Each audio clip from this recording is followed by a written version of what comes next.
Hey, you guys. I just finished Ace of Spades, and unless something really crazy happens, this is going to be my number one of 2024. This is Ace of Spades by Farah. I'm not even going to try to mess up her last name or try to pronounce her last name.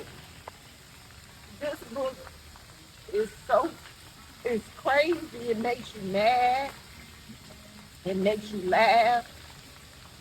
Why more people aren't talking about it, I don't know. Um, the author says I only read a couple of lines from the author's note or whatever.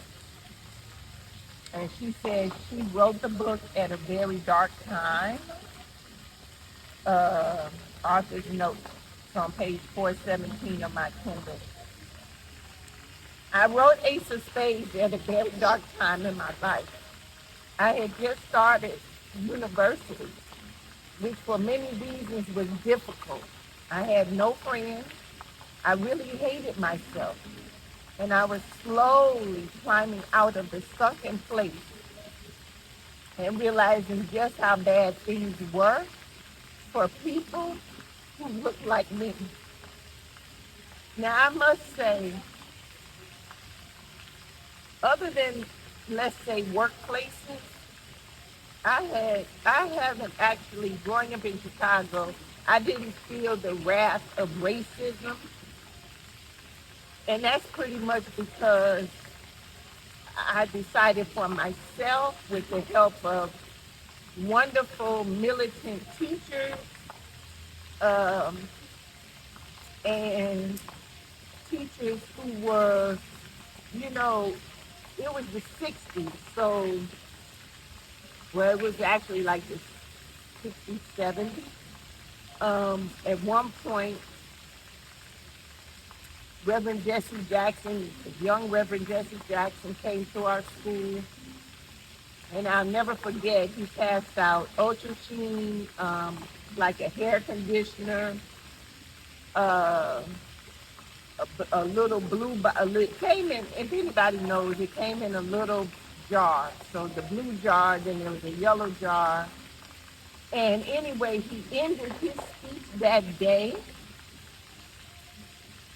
with just having us rant, I'm black and I'm proud. So I don't even know why I'm crying. I just know that even though this was a work of fiction, but like the author says, she had gone through a dark time. So we want to imagine that she felt some of this.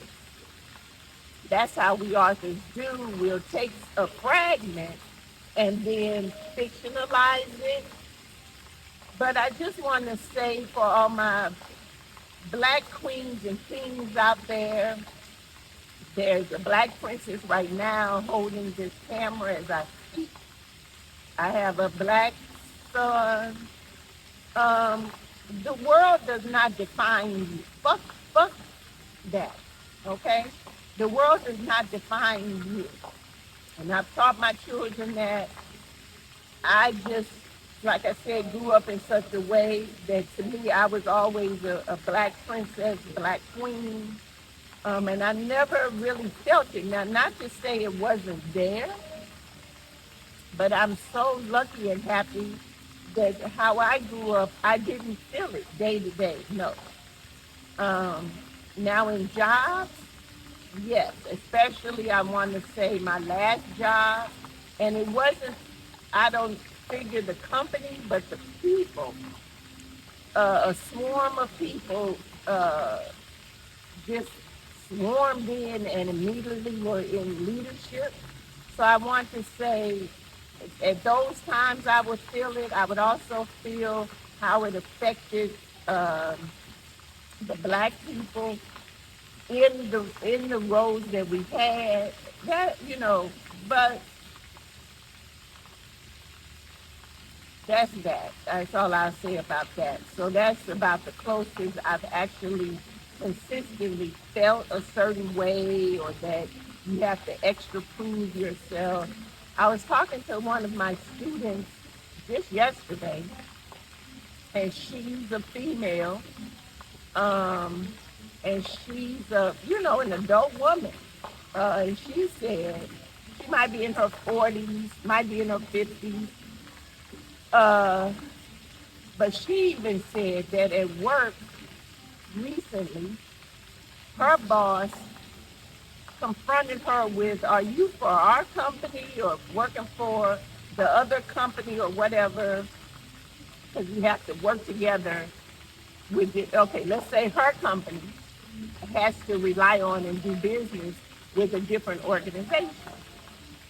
So she said, because of my gender, now I have to explain what he should already know. I've been at this company for 16 years. He should already know that this company means a lot to me, yada, yada, yada. But we all get tired of having to explain, having to, you know, convince someone that we're good enough. Yes, you know, if we're working for the company, yes, that's the company we're working for. Where are these questions coming from? They're not coming, they're not broached when you're talking to our YT counterparts or our male counterparts. It just gets sickening. So anyway, I'm saying all that to say I love this book. I love the issues that were addressed in this book. Kudos to this author. I will be reading her catalog. I know there's another book she has out. Um, and I know this may sound like rambling, but this is coming from a deep place. Let's understand. Hold your head up high. Be proud, no matter what culture, what generation. Another thing, ageism. I want to say F that. I have peers that are always talking about their age, um, how they look, how they're perceived. I've never even ever thought about that. I've never felt my age. I've never thought about how should I present myself. I am what I am, and I'm happy and blessed. Um, and I know I'm intelligent. I know I'm a black queen. And I know that no mortal person can take that away from me, period. So what I want you to do is walk in your love of yourself. Go somewhere and learn how to love yourself or increase the love for yourself, which I've always had. And thank God I've had people that molded and shaped that in me. It's not arrogance. It's love yourself. Love yourself so that you can love others, but also you have an automatic shield from the BS, from the crap. It can't penetrate that love that you have for yourself. So go forward, love yourself. Yes, this whole thing is sparked by this doggone book. This book, y'all. Go back to the cover. Sparked by this book, Ace of Spades. This book, unless something crazy happens, like my man, y'all know how I feel about my man that wrote Bearstown and Ancient People. Unless he gets to me, I have one more Bearstown, the third book in the trilogy to finish. And I have a lot of other books to read. So unless something happens, this will most likely be my number one book of 2024.